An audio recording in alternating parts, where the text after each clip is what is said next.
Hello everyone, this is Greg with Missed Fortune, and I just wanted to take a couple of minutes and give you a tutorial, kind of an example on how an index strategy works versus having your money actually in the S&P.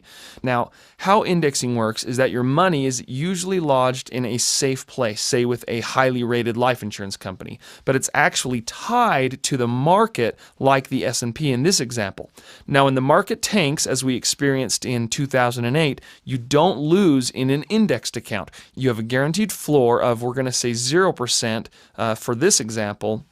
But when the market goes up in value, you get to experience all that growth up to a cap of, we'll use 15% in this illustration. So also in this example, we'll be using a yearly point-to-point strategy with a link date of February 15th starting in 1999. And then we look at that same link date every year that follows. So again, with an indexing strategy, when the market goes up, you participate in that growth. When the market goes down, you don't lose because your money isn't in the market, it's just tied to the market and it has a floor.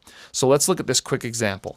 Okay, so in this illustration, we're going to say that we have $100,000 in the S&P and $100,000 in an index strategy, and then we'll compare the two. We're going to use an 11-year time span and say we invested it in February of 1999. So let's see what happens moving forward. Okay, in the first year, we see that both investments earned a 10% rate of return. So both are equal at about $110,000. Okay, so far so good. Let's go into year two. Okay, in year two, we see that the S&P starts to decline and experiences a 9% loss. Now, our index strategy, because of the guaranteed floor, didn't lose anything and our account value stayed the same. Year three shows another loss in the S&P, and in year four, the S&P sees its biggest loss so far, losing 24%. Now, if we zoom out here, while the S&P was falling these last 3 years, you'll notice that the index strategy did not lose, and it never will. In fact, the gains we locked in back in year one, about $10,000, are still there. This shows just how safe and powerful our index strategy is, and just how risky the, quote, traditional investment is. We'll see this in greater detail moving forward. So here, if we zoom back in here and go to year five, we see a big rebound. The S&P rose 36% while the index strategy was capped at 15%. Remember, it has that cap. But look at the difference. The S&P is still not even close to its starting point of $100,000, while the index strategy is outpacing the S&P by almost $35,000 in year five alone. So in year six, we see both investments get a 5% rate of return.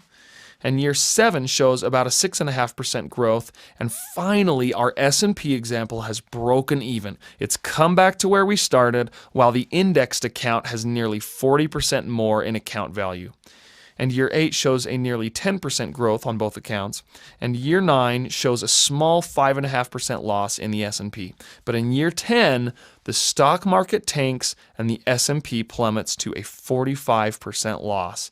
This is our 2008 year. Once again, the indexed account did not lose. This shows the true strength of the index strategy. When you put your money in the market, especially in this post-9/11 world we sometimes call it, you just don't know what tomorrow brings, and the index strategy forever protects against that, so you can always sleep well at night. Now, if we go into year 11, our final year, you can see that the S&P rebounded with a very large gain of nearly 39%. Notice, though, that the 15% gain in our index strategy still posted a higher dollar amount return of $23,320 compared to a 38.7% gain on a much smaller amount in the S&P, which translates to only $22,620. So not only did we outpace the S&P in just interest in year 11, but look at our final values. What has the S&P done since the beginning of our example? It's lost about $18,000 from its $100,000 mark. It's down to $82,000. And what has our index strategy done? It's gained almost $80,000.